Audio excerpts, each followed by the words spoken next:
Hello everyone, how you doing tonight? My name is Velchivz. Welcome to another video game news video. In this video I'll be playing Skyrim Legendary. Now I'm playing, by Legendary I mean difficulty Legendary, not the edition Legendary. If you don't know, there's a new Skyrim edition where you can get the expansions, kind of like you to purchase the Game of the Year edition, except this one's called the Legendary Edition.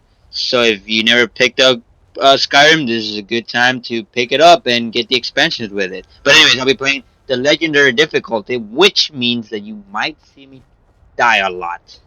I kind of guarantee it. Anyways, in this video, I'm going to be talking about the possible prices for the Xbox One, PlayStation 4, as well as the Wikipad, in games like Deus Ex The Fall, Castlevania, PlanetSide 2, Disney Universe, Warframe, The Walking Dead, Pro Evolution Soccer, and some other quickies, other quick news at the end of the video. So yes, let's get started. So, we're getting closer to the release dates of Xbox One and PlayStation 4. But there's still a question remains. What could possibly be the price for these two machines? These are strong machines and, possibly they could be pretty expensive or they might not be expensive. Well, we have analyst Michael Patcher who took a look at the specifications of each console and kind of estimated what the cost of production for each console might be.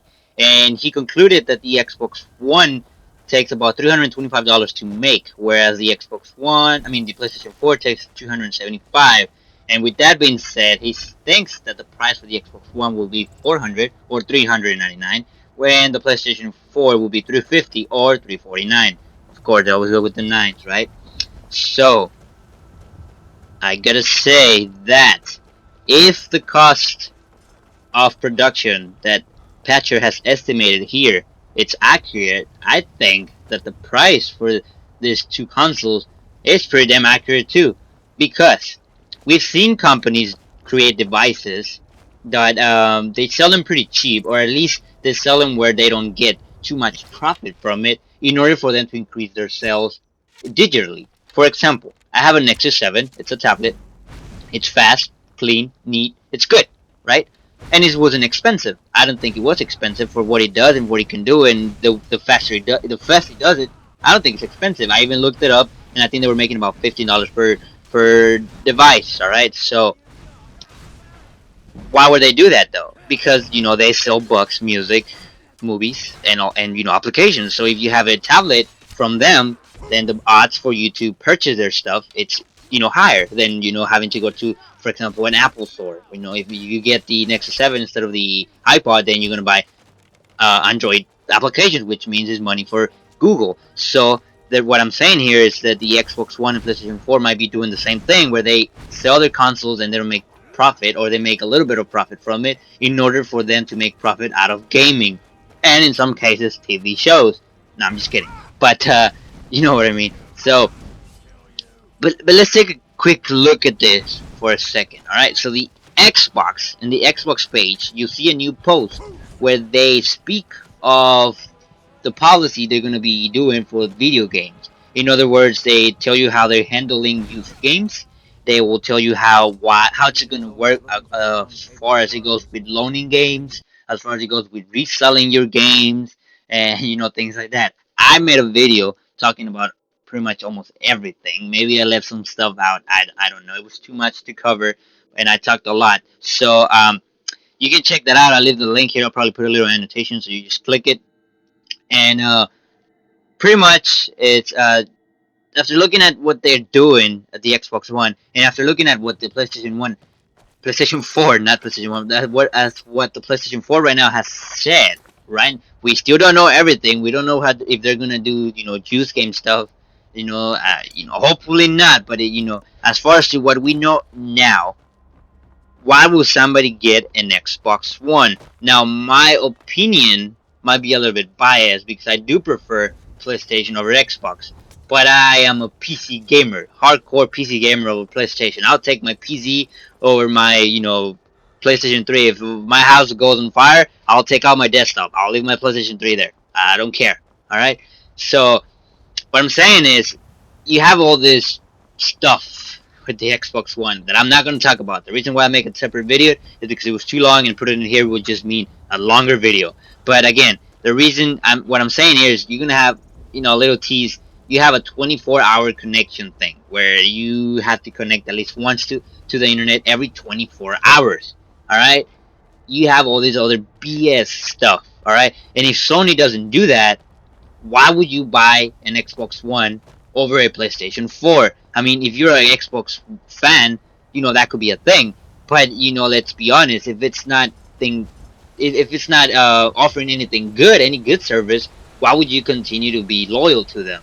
I mean, you're being loyal all this time, and they just pretty much don't care about it, and they do what they want, right? They don't hear you out. So again, I'm not saying that you gotta switch to a different thing, console, whatever. But if this goes on, my recommendation, what I will tell you to do is to not buy this product. And the only reason for that is not to be a dick and just say, just to be a completely asshole. No, it's because if they know that you don't like this, they're gonna change it, and you will get what you want. You're the customer, and we're the customer, and we have the power to change it as long as we, have determination to do it. We can't just say, oh yeah, let's change it, and then just not do anything.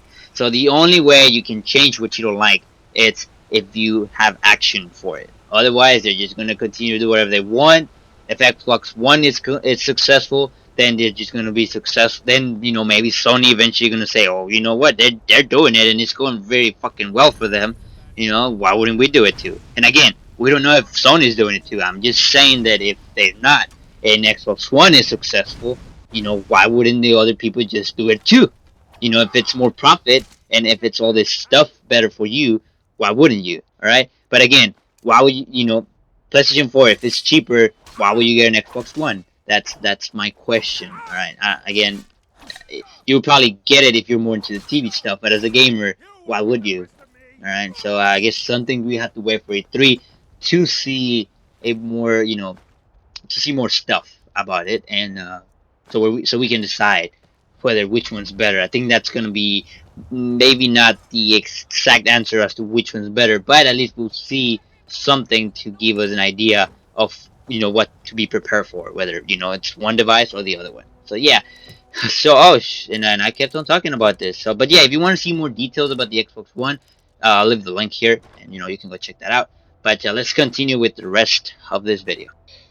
Alright, so we have a new device coming to the gaming world known as the Wikipad. It's gonna come out June the 11th for a price of $250, so in about a week from right now. So basically this Wikipad will have a 16GB internal memory with a expansion micro SD slot for 32GB maximum of storage. It will include a NVIDIA Tegra 3 quad-core processor, and it's optimized for cloud gaming. Okay, so this Wikipad will also connect to PlayStation Mobile, NVIDIA Stecker Zone, Google Play, OnLive, and other platforms. So, if you are into online gaming, this is a good thing to have. Why? Well, you maybe play your games on your computer, but if you're somewhere else that you have internet access to, you might even play this with your device. So that's a cool thing. Now there's phones and tablets where you can download the online application and play games in there. I've never tried that. I don't know if like it just lets you play any game, and if it does, is it hard to control? Like did you just I don't know. I can't imagine playing like that's like freaking Darksiders 2 in my tablet. I don't know how will I move all of that, but all I know is it can be done. So if you never heard of OnLive, it's basically a place where you buy video games and you don't download them, you stream them. So anywhere you have internet, if you have a computer, you go to the thing, you download the little software, and you play your game there, and you don't have to have a badass computer or anything like that. You stream it over their servers. So it's a cool thing because you'll be able to use buttons and stuff like that. Now you can also, like it says Google Play, with all this mobile gaming on the rise, you'll be able to play these games better, because I gotta say it's kind of a pain in the butt when you're trying to play a game and you have to use the screen. For example, my phone came with a game called Reign of a Mirror, which is pretty fun. But it has a little joystick screen. It looks like a joystick where I grab the button and I move it to the side depending on where I want to move. It has two buttons that I have to tap, whether I want to do regular hits or I want to do strong hits. But with this, I won't have that problem. I would just be able to use my joystick easier. I would, push A or B or whatever the I think it uses X, Y, and A and B. I think kind of like the Super Nintendo, I believe. But so yeah, it's gonna have that. Now my question is it gonna be completely full support? Like for example, like I'm talking about Reign of Amira. Will I need to, I don't know, will there have to be an update so it works with the Wikipad? Will it just, catch the joystick and say, oh, go, there you go, there's a joystick, it works now? You know, like what I'm trying to say is like when you play PC games, you have a controller, you connect it to your PC, and you can play these games with your controller. But there's games that you just can't play with your controller. It just doesn't work. So because they don't have the support. So what I'm saying is it gonna be the case here that only a few games that have control support? Oh, this one doesn't have control support. Will those games work? Will they not work? I don't know. I think that's a good question, but I guess that's something that we're gonna have to wait or check out maybe in the specifications or something. As far as I can tell, there's nothing in here about it. But if, like I said, if you're into mobile gaming, this is a good thing to have. Now we know the Nvidia Shield is coming on soon, and it's a pretty much similar device, except that one can stream games from your computer to your device. But for that, you have requirements, which is a GTX 650 or higher. I don't have a GTX 650. I have a 550, so sad face for me. But it's a cool feature, and to me, that's the more appealing one. But I can't even use it, so that sucks. But anyways, if you're into mobile gaming and you want something cheap like this, something that you can just go onto Google Play, download apps, and play games. I don't know, play freaking Angry Birds on here or something. I don't know, but you'll be able to do that. You can also, if you're into online, you can do that as well. If you've never seen online, you should check it out. You can even play their demos. You play basically their games for like 30 minutes, and you decide whether you like it or not, and you buy it or not.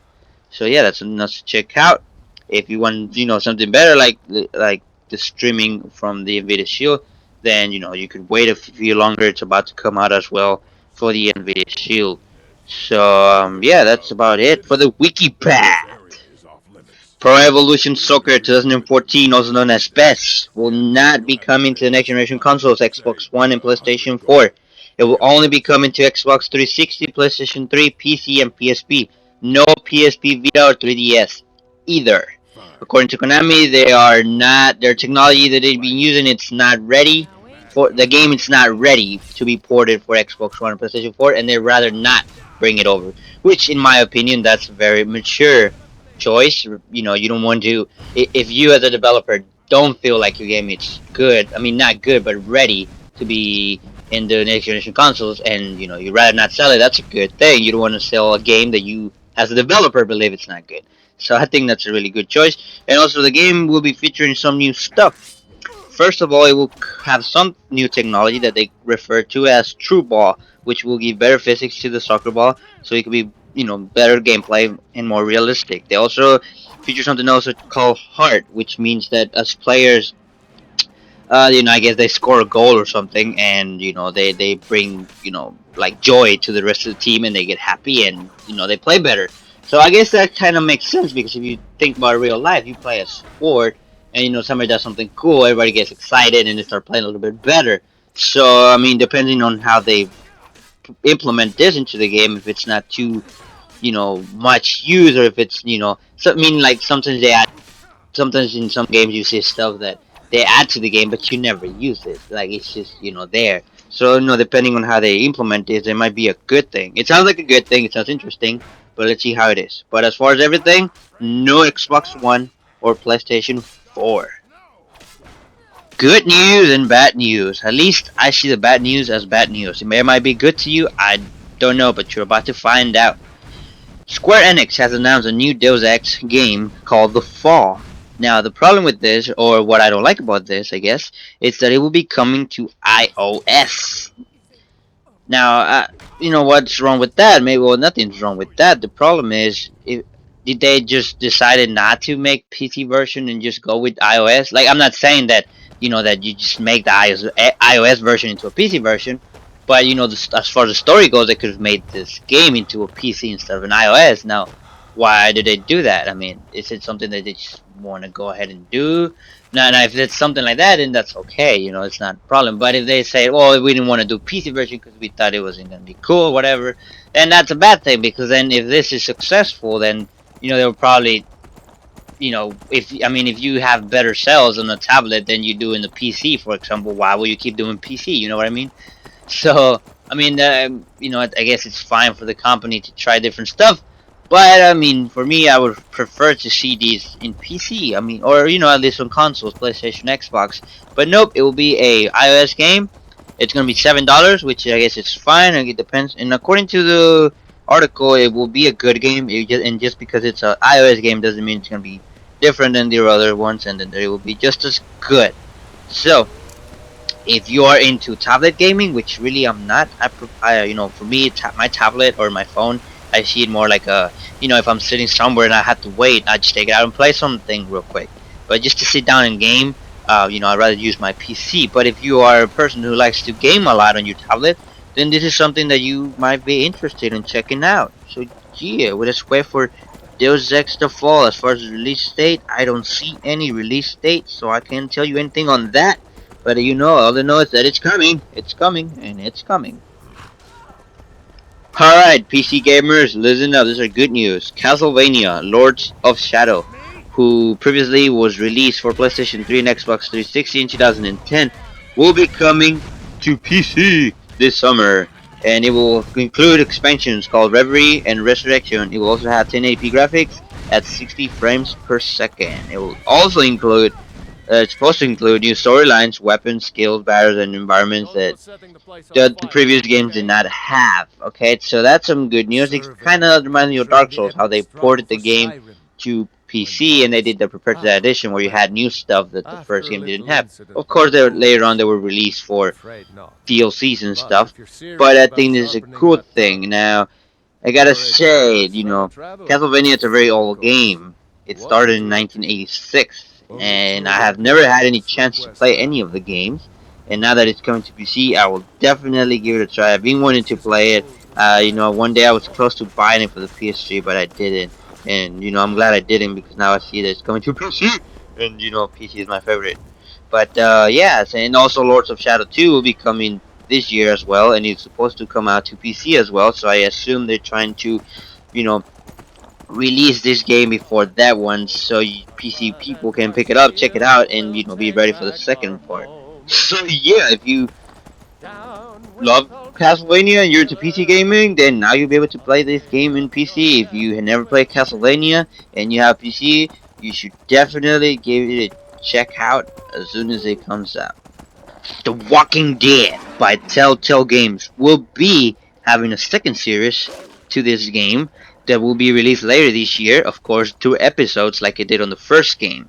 Now, if you never played The Walking Dead, and first let's be clear, there are 2 Walking Dead games. The one by Telltale Games, which was the first one that came out and is the one I'm talking about, and 2, the one by AMC, which is the same that refers to the TV show, where you play as Daryl and his brother, and trying to gather supplies and things like that. And I gotta say, that one received really bad critics. I never played that game, and I don't plan on playing it. But The Walking Dead by Telltale Games, it's a really, really good game. If you haven't played it, it really puts you in a situation where you are in a zombie apocalyptic place, and you gotta make choices what you want to do. Do you want to go right? Do you want to go left? Now, we've seen many other video games where you have choices, like for example Dragon Age or Mass Effect, where depending on what you say to different characters, you might do different things. But I've never seen one that really affects you, like really affects you. Like I know that Mass Effect 3 had different endings, and a lot of people got mad and stuff like that about it. But what I'm saying here is this is really different. At least that's how I see it. This one is like really impacting. Every little choice you make, it's really impacting. And they, like, your characters, the ones you're traveling with, they remember every choice you do. So whether you go left or you go right, and then you do something stupid, you're the one to blame because you chose right. So it's like when you watch a TV show and the characters do something and you're sitting down there saying, why the hell did he do that? Why didn't he do? Well, it pretty much puts you in their situation, and you have you're like basically in there. And that's what makes the game really, really interesting. It's not about going around killing zombies. It's more about choices and what you do. So it's all story based. If you have a chance, definitely try this game. It's a really good game. And anyways, we're gonna have a second series, so that's something that I will want to check out when it comes out. Yeah. Warframe, a multiplayer co-op third-person shooter that came to PC on March 25th of this year, will be coming to the PlayStation 4. It will be using the new features that the DualShock 4 controller offers, such as a touchpad. It's a free-to-play game with microtransactions in it. You can already play this game again on Steam if you have a Steam account. I've myself never tried it, but it looks pretty decent. Again, never tried it, so I've seen videos, but I can give my opinion of it, but through self-experience. So sorry about that. But if you have a chance and you like shooters, that's something you should check it out. Check it out. Yeah, give it a try. PlanetSide 2 and Disney Universe Online will be also coming to PlayStation 4. Now, both of these games are MMOs. PlanetSide 2 is a shooter, whereas this universe is, like an RPG where superheroes and stuff. And yeah, so PlanetSide 2 is, it's if you never heard of it, it's a really huge map where there's like 3 different kind of teams, I guess. I played it once. I gotta say I didn't really like it, but yeah, I kind of didn't like it. I'm sorry, but I didn't like it. And there's like 3 different teams, and they're trying to control areas. And depending on which team controls what, they have more power. Anyway, so each server holds up to like 2,000 people. So you're playing like a massive war. It's completely massive. You can drive tanks and stuff like that, airplanes, and just fight the other enemies. So it's really cool. This Universe Online, however, I never tried it. My cousin tried it. He said it was good. He liked it, but I guess not too much because he doesn't play it anymore. So we also know that Marvel's Heroes just recently came out 3 days ago. I made a video about it, so if you want, you can check that out as well.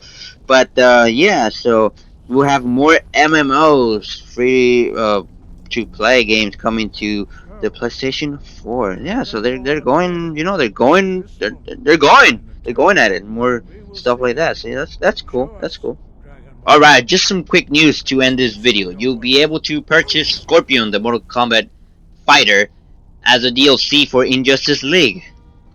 DICE, the producer of Battlefield 4, are teasing with a surprise that they will show at E3, so we might have a new game, or maybe like a new game franchise coming, so that's kind of cool. DuckTales will be remastered for PC, so if you want to have some fun, definitely check out DuckTales, and if you're into PC gaming, definitely check out DuckTales when they come out. Company of Heroes 2 is going open in the beta, so if you pre-order the game now, you can join in the beta live and have some fun. Have Company of Heroes 1, I'm not a big fan of it, it's cool, but I'll probably just wait. Halo Spartan Assault will be coming, and apparently this is not a regular Halo game, so it's not like first-person shooter like Halo 1, 2, 3, 4, and the upcoming Halo 5 and 6. This one, it's a top-down shooter, so basically like Halo Wars, how, it's not gonna be like Halo Wars, but what I'm saying is it's gonna be in a sense like Halo Wars, because it's not related directly to the game, it's gonna be a different gameplay. That's what I meant. So if you're into Halo, you should check it out. I mean, they stopped Halo. For me, Halo stopped after Halo 2. No PC releases. To me, it's gone. But yeah, so if you are a top-down shooter, if you like it, maybe Halo Spartan Assault will show you something cool. Alright guys, well this is it for this video for this week. If you like this video, hit a thumbs up and share it. I would really appreciate that. This is my friends and I gaming channel, so you can check out our channel for other video game videos. If you like what you see, you can subscribe for more. And also I do this every Friday, so you can also check out for next Friday the news that are coming, as well as you may check out the Xbox One, which I said earlier, the video on the Xbox One, which is pretty long. It's actually longer than this video, but I talk about a lot about the Xbox One and how's it gonna work, and possible problems that you may encounter in the future and things like that, so you can check that as well. I'll leave a link below, as well as I leave the links to every article, so if you want to read them yourself, you can do that as well. Alright guys, well this is Velchivz. Hope you enjoy this. I'll see you guys next Friday, and take care. Peace out. Knowledge directly. As part of your initiation, Master Einard will allow you to tap into his understanding of role.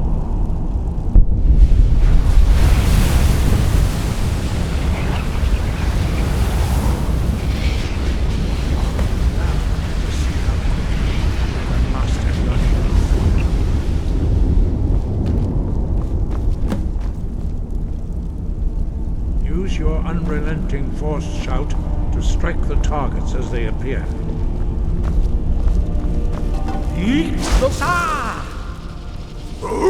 Go!